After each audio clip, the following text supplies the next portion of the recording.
继续来关心这日本众议院的改选呢，自民党是摕到超过2/3的席次，这是大赢。美国总统川普是随甲这高市早苗甲恭喜。那中国方面呢，伊是表示讲，就算这高市是选赢，中国也是会继续要求伊撤销对台湾的言论。日本首相高市早苗初白伫众议院改选，带自民党摕到超过2/3绝对优势的席次。日本 NHK 表示，这是日本战后第一摆有政党赢甲遮尔水气。选前特别公开替高市背书的美国总统川普初白搁再发文祝贺高市。川普学了高市受人尊敬，人气也真旺。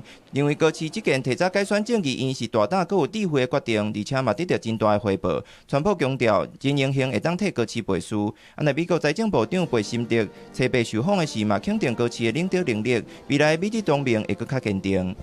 President Trump endorsed her last week. She is a great ally, great relationship with the president. And when Japan is strong, the U.S. is strong in Asia.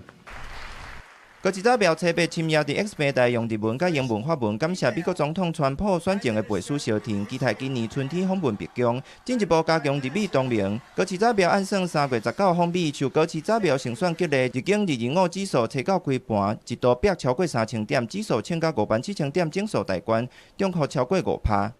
対外的に見てもやっぱり自民の首相っていうのが一番安定してやってきたことだから、僕は良かったと思います。美国华盛顿邮报的社论指出，这场选举的结果反映出日本民众对北京构成的生存威胁愈来愈严密。